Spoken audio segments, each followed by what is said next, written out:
Hi friends, ఎలా ఉన్నారు? అందరూ బాగున్నారా? నేనైతే చాలా బాగున్నాను. మీరు కూడా బాగున్నారు అనుకుంటున్నానండి.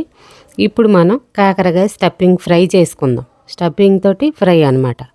ఇప్పుడు ఇది ఎలా చేసుకోవాలో మీకు చూపిస్తాను. ఈ ముచ్చుకులు కాళ్ళు కోసేసి ఇవి చెక్క అవసరం లేదు. కాకరకాయ చెక్క అవసరం లేదు. ఉన్నపళంగా అవి కొన్ని ముచ్చుకులు కాళ్ళ కట్ చేసుకుని వాటర్ పోసి వాటర్లో ఒక స్పూన్కి కళ్ళుప్పు వేసుకుని మనం శుభ్రంగా కడుగుదాం.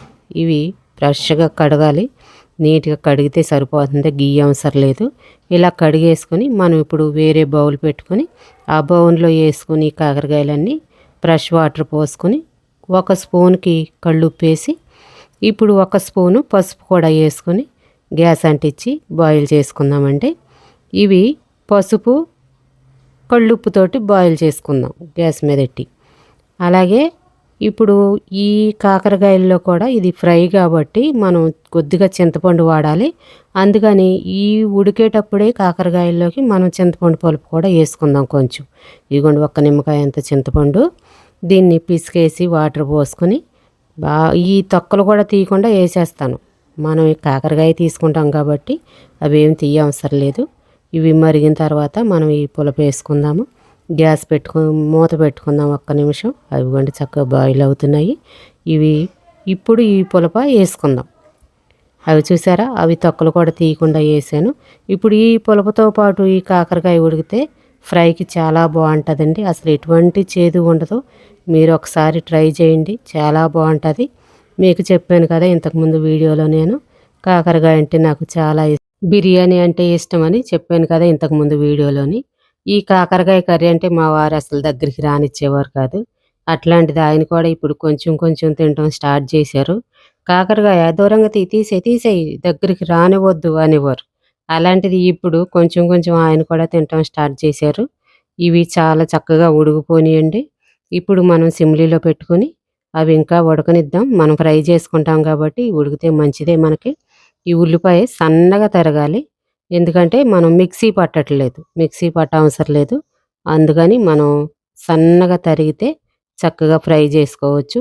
అవి కొంచెం ఎంత సన్నగా ఉన్నాయో, ఇవిగోండి ఇట్లా తరిగేసుకుంటే సన్నగా మనకి మిక్సీ అవసరం లేదు. లేదంటే మిక్సీ పట్టుకోవచ్చు, అది మీ ఇష్టం. ఒక బౌన్లోకి తీసుకుందాం ఈ ఉల్లిపాయలన్నీని. ఇవి తీసి పక్కకు పెట్టుకొని ఇప్పుడు మనం ఈ కాకరకాయలు తీసి పక్కకు పెట్టుకుందాం. చల్లారాలి కదా. ఈ కాకరకాయలు చల్లారేలోపు మనం స్టఫింగ్ రెడీ చేసుకుందాము. ఇవి పక్కకు పెట్టుకొని వేరే బౌల్ పెట్టుకొని ఆయిల్ వేసుకొని మనం ఇప్పుడు రెడీ పెట్టుకున్న ఉల్లిపాయలు పక్కన పెట్టుకుందాము. కొద్దిగా జీలకర్ర, కొద్దిగా కరివేపాకు కూడా వేసుకుని ఇవి ఫ్రై అయిన తర్వాత మనము ఉల్లిపాయలు వేసుకుందాం. ఉల్లిపాయ కూడా వేసుకుని ఫ్రై అయితే ఇవి మనకి బాగా ఫ్రై అయిపోవాలి, స్టఫింగ్ కదా. అందుకని మనం గ్యాస్ హైలో పెట్టుకుందాం. అలాగే ఇప్పుడు ఈ ఫ్రైలోకి మనం వాడే ఇంగ్రీడియంట్స్ ఏంటనుకుంటున్నారు? శనగపిండి అండి. శనగపిండి వేసుకుంటే చాలా బాగుంటుంది కాకరకాయకి స్టఫింగ్కి. ఎన్నో వేసుకోవచ్చు, పల్లీలు వేసుకోవచ్చు, నువ్వులు వేసుకోవచ్చు, అన్నీ వేసుకోవచ్చు. కానీ శనగపిండి కూడా వేసుకుంటే చాలా బాగుంటుంది. ఇప్పుడు ఈ ఉల్లిపాయల్లోకి శనగపిండి స్టఫింగే బాగుంటుంది. మనకి ఈ ఉల్లిపాయ గ్రేవీలోకి సరిపడా ఉప్పు వేసుకున్నాను నేను. ఇప్పుడు మనం ఒక కప్పు శనగపిండి ఈ ఫ్రైలోకి వాడదాం. ఇప్పుడు మనం పచ్చిమిర్చి వేసుకుందాం. ఉల్లిపాయలు కొద్దిగా ఏగినవి, ఇంకా ఏగాలి.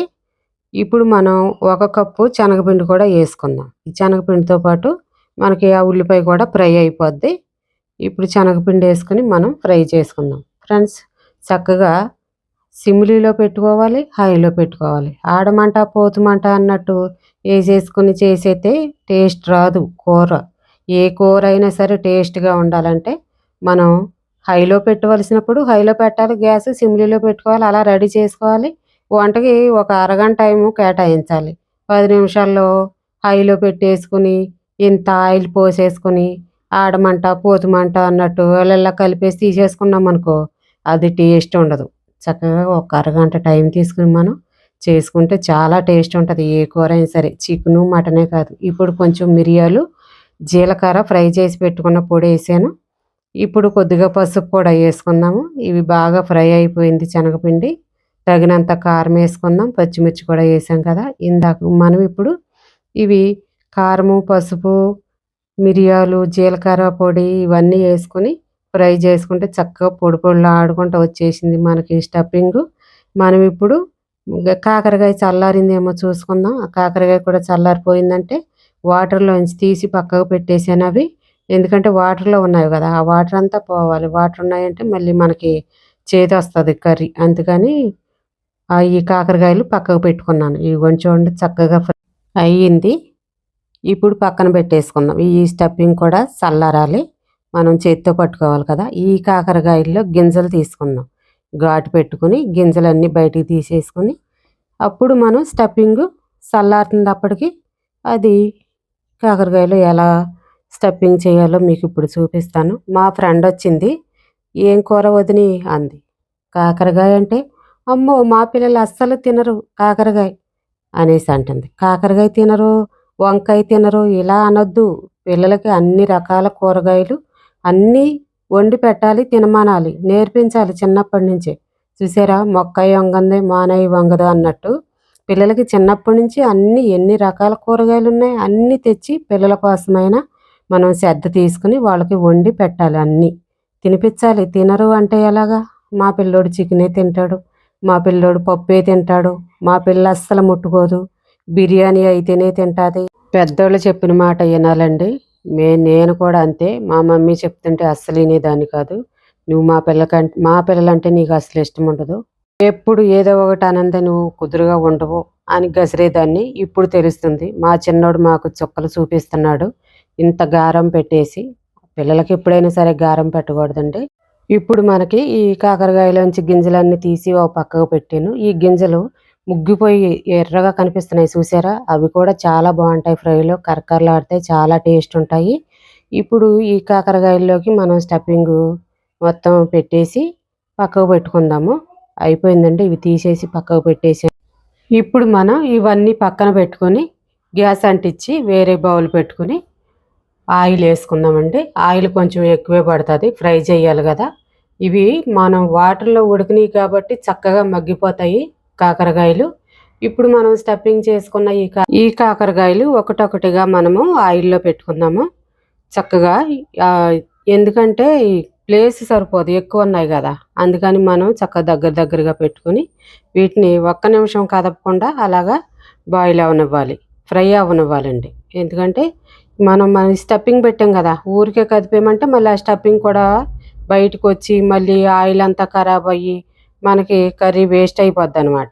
ఎందుకంటే మాడిపోతుంది. అందుకని మనం ఏం చేయాలి, చక్కగా ఫ్రై అయిన తర్వాత మళ్ళీ ఒక్కొక్కటి చక్కగా అటు ఇటు తిప్పుకుంటూ ఉండాలి. ఫ్రై అవ్వాలి కదా మొత్తం అంతాని. అందుకని ఇలాగా చిన్నగా పెట్టి మంట ఫ్రై చేసుకుందాము. ఇప్పుడు ఎల్లుల్లిపాయలు కొంచెం ఎక్కువే పడతాయి, 10 పైనే ఉన్నాయి ఈ పాయలు.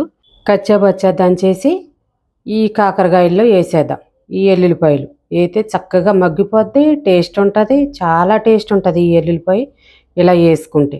10 పైనే వేసానండి, టేస్ట్ ఉండాలి కదా, అందుకని చాలా టేస్ట్ ఉంటుంది. మీరు కూడా ట్రై చేయండి.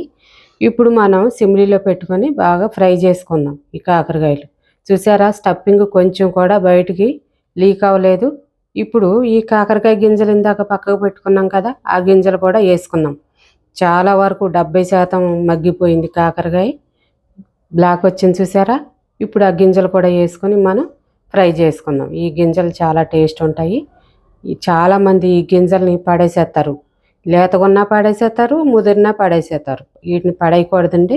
ఫ్రైలో చాలా టేస్ట్ ఉంటాయి, కరకరలాడతాయి ఇవి. 1 స్పూన్ పసుపు వేసాను, తగినంత కారం వేసుకోండి. మీరు ఎంత కారం తింటే అంత కారం వేసుకోండి. చక్కగా రెడీ అయిపోయినాయండి. ఒక లైక్ చేయండి, సబ్స్క్రైబ్ చేసుకోండి. కొంచెం కూడా సేదు లేదండి, చాలా బాగుంది.